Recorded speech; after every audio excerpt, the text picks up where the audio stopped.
देखिए, शिक्षक पर जितना आपको चाप चढ़ाना है चढ़ा लीजिए। सबसे बड़ी बात है, एक तो महिला पुरुष का विभेद। महिलाओं के लिए सरकार विशेष ध्यान रखी है, लेकिन ये सब सिर्फ सुनने में अच्छा लग रहा है। ये अच्छे दिन आएंगे वाली बात हो रही है, आप जान लीजिए। जैसे नरेंद्र मोदी की सरकार आई थी तो अच्छे दिन आएंगे। जो कभी नहीं आए। क्या अच्छे दिन आ गए, आप बता शिक्षकों दीजिए। की ट्रांसफर पोस्टिंग पॉलिसी कैसी होगी, इस सवाल का जवाब सभी को मिल चुका है।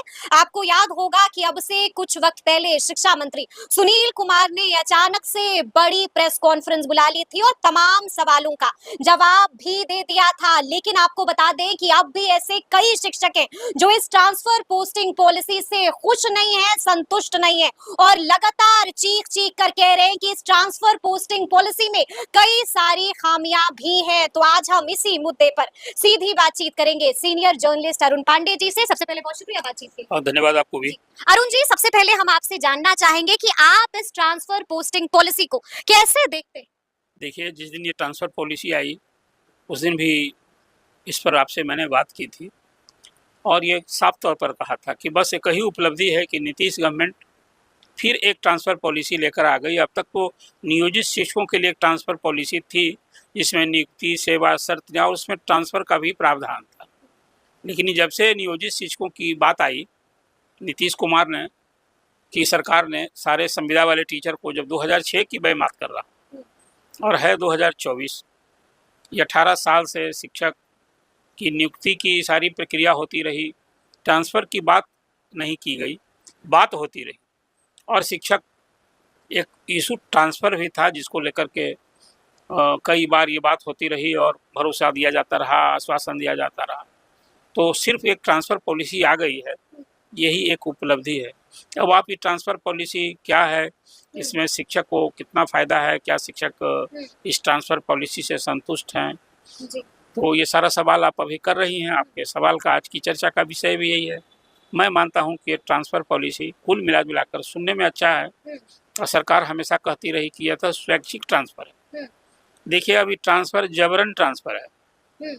पूरे बिहार के 5.5 लाख जो स्कूल में शिक्षक हैं इस और वो 75,000 से अधिक स्कूल हैं, 1.5 करोड़ से अधिक विद्यार्थियों को अध्यापन का कार्य कर रहे हैं और इसमें जो 3 नहीं 4 कैटेगरी के शिक्षक इस पॉलिसी में दिखाए गए कि बिहार में 4 तरह के शिक्षक।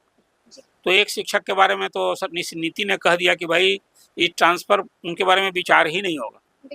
ये वैसे शिक्षक आप बात करें नियोजित। जी, ये वो नियोजित शिक्षक जो अभी परीक्षा ही नहीं दी है। 2 बार परीक्षा ली ना सरकार ने। सक्षमता परीक्षा सरकार की निगाह में थी कि सारे जो नियोजित शिक्षक हैं वो अयोग्य हैं, उनकी योग्यता को लेकर हमेशा सवाल उठता रहा। तो हम सब की एक सक्षमता परीक्षा लें, जो पास कर जाएंगे उनको फिर जो उनकी मांग है कि हम सरकारी कर्मी का दर्जा देंगे वो देंगे। उसमें लेकिन कोई मांग, शिक्षकों की मांग, कोई मांग कभी यूं ही नहीं मानी सरकार ने। सब मांग में शर्त रखी और मनमाने ढंग से वो पॉलिसी बनती रही, नियम बनते रहे और सब कुछ सरकार करती रही है। ये मैं इसलिए कह रहा हूँ कि देखिए, शिक्षक जब सरकारी कर्मी का दर्जा की मांग कर रहे थे तो कहते थे कि बिना शर्त आप राज्यकर्मी का दर्जा दीजिए। सरकार एक ना मानी। उस समय था कि बीपीएससी की हम परीक्षा लेंगे, बीपीएससी से सब कुछ होगा। तो शिक्षक इसका विरोध किए, यहाँ तक हुआ कि भाई जो नियोजित शिक्षक हैं वो क्यों देंगे, हम बाइकआउट करेंगे। तो शिक्षक संगठन जो 1.5 दर्जन शिक्षक संगठन है, उनके आह्वान पर अधिसंख्य शिक्षकों ने बीपीएससी परीक्षा से अपने को दूर रखा और तब बीपीएससी के माध्यम से सरकार शिक्षक नियुक्ति भी करने जा रही थी। तो 2 चरणों में बीपीएससी की परीक्षा के नियुक्ति के लिए बीपीएससी ने परीक्षा ली और उसमें 2 लाख शिक्षक बीपीएससी से बहाल हुए।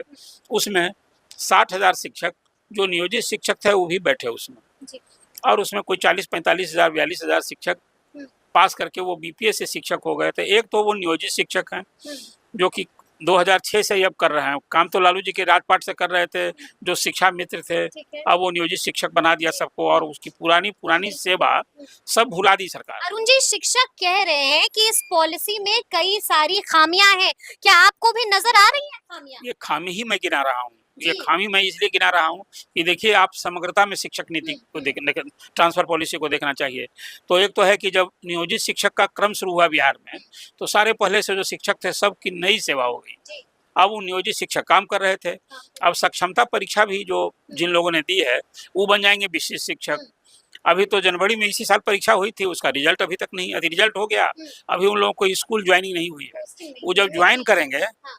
तभी विशिष्ट शिक्षक। दिसंबर में हो जाएगी पोस्टिंग। अरे भाई, ये फिर आप भरोसा पोस्टिंग हो जाएगी किसकी? हाँ, तमाम शिक्षकों तब जो अभी इसका TR3 का भी जो होगा रिजल्ट, ये सब लोगों का हो जाएगा। देखते रहिए ना, अभी यही तो कह रहे हैं कि नियोजित शिक्षक जो लोग सक्षमता परीक्षा पास किए, जी। वो सारे लोगों को विशिष्ट शिक्षक वो तब बनेंगे जब वो योगदान करेंगे। अब कहाँ योगदान करेंगे? सबको, जो स्कूल में काम कर रहे हैं सबको छोड़ना है। ये जबरन ट्रांसफर है कि ये स्वैच्छिक ट्रांसफर है? अच्छा, मैं ये पूछ रहा हूँ आपसे सवाल। जी, सरकार तो कही कि भाई जब नियुक्ति करनी थी तब तो कहा कि भाई आप 3 जिला का ऑप्शन दीजिए। ठीक है। और मार्क्स क्या था? अब 10 ऑप्शंस देने। अभी ये बात वाला, अभी तो नीति पर बात कर रही है। अब ये जो कहा कि जिला से बाहर, तो जिसको नौकरी करनी थी, अब वो बाहर से भी, राज्य के बाहर से भी आए, सब लोग जहाँ भी पोस्टिंग वही लोग कर लिया। तो अभी तो जो शिक्षक पास किए जनवरी में सक्षमता परीक्षा, अभी उन्हीं का कहीं पोस्टिंग नहीं हुई। 1,87,000 शिक्षक हैं जो सक्षमता परीक्षा पास करके बैठे हुए हैं, सब मिला करके। अब उनकी पोस्टिंग, उन्हें सबका स्कूल छूट जाएगा। जी बिल्कुल। आज जब ज्वाइन करेंगे तब अब आएगी ये पॉलिसी वाली बात। तब आएगी पॉलिसी वाली बात कि भाई पॉलिसी वाली बात आएगी। देखिए कि हमेशा ख्याल रखिए, हाँ। अब जो नियोजन इकाई जी थे पहले, पंचायत और नगर निकाय, तो उनका कार्य क्षेत्र वही था। पंचायत वाले पंचायत में, प्रखंड वाले प्रखंड में, निकाय वाले निकाय क्षेत्र में। अब तो सबकी जिला इकाई हो गई है। अब उसको कह दिया कि नहीं, अभी जो हम ट्रांसफ़र करेंगे उसमें जब सब ज्वाइन कर लेंगे, इसके बाद 5 साल पर अब ट्रांसफ़र हुआ करेगा अनिवार्य रूप से, यही पॉलिसी ना है। तो इस शिक्षक का स्वैच्छिक ट्रांसफ़र और पोस्टिंग है। अच्छा, अब सब आप ट्रांसफ़र पोस्टिंग कीजिएगा 5 साल पर, तब तो कोई स्कूल स्थायी नहीं है। बिल्कुल नहीं। अभी तो बरसों से जहाँ पढ़ा रहे थे वो स्कूल छोड़ रहा है, फिर जहाँ जाएंगे 5 साल के बाद फिर उनको ट्रांसफ़र हुआ करेगा। यही ना पॉलिसी है। तो इस पॉलिसी में कितना शिक्षकों के इच्छा के अनुकूल, उनकी स्वेच्छा के अनुकूल है। अच्छा देखिए, जी। अब इसमें पॉलिसी में जो सबसे बड़ी बात है, महिलाओं का ख्याल रखा गया है कि महिला जो है वो टीचर तो जो है वो अनुमंडल से बाहर होगा, अपना गृह अनुमंडल से बाहर उसकी पोस्टिंग होगी। और महिला के संदर्भ में है उसको विदिन गृह अनुमंडल, उसको ऑप्शन है, जो 10 ऑप्शन की बात अभी आप पूछ रही थी, उसको है कि एक अनुमंडल में आप 10 पंचायत या 10 पंचायत दीजिए। कौन पंचायत में जाएगा?